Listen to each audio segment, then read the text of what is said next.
அவன் செய்த தூக்கும் தூண்டுகோலாக இருக்கும் நாம் நடுவர்களுக்கு அனைவருக்கும் என் முதன்கண் வணக்கத்தை தெரிவித்துக் கொள்கிறேன். நான் பேச எடுத்துக்கொண்ட தலைப்பு என்றால் சுற்றுச்சூழல் பாதுகாப்பு. சுற்றுச்சூழல் பாதுகாப்பு சுற்றுச்சூழல் என்பது காற்று, தீ, வானம், ஆகாயம் ஆகிய ஐந்தும் கலந்த கலவையாகும். சுற்றுச்சூழலை காப்பது என்று என்பதால் நாம் ஒரு மரம் வெட்டினால் மரம் வெட்டாதீர், ஒரு மரம் வெட்டினால் அதற்கு பதிலாக 10 மரம் நட வேண்டும். நாம் பாலித்தீன் பிளாஸ்டிக் பொருட்களை நாம் நாம் நாம் யூஸ் பண்ணாமல் மஞ்சை பை ஆகிய துணிப்பை நாம் பயன்படுத்த வேண்டும்.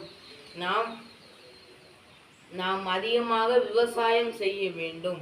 நாம் சாய கழிவுகளையும் குடிநீரும் தனித்தனியாக பிரிக்க வேண்டும். நாம் சாய கழிவுகளை தவிர்க்க வேண்டும்.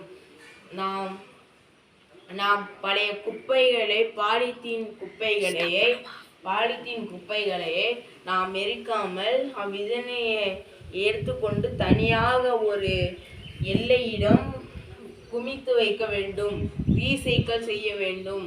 அவ்விதனையே என் கோரிக்கை. மிக்க நன்றி, வணக்கம்.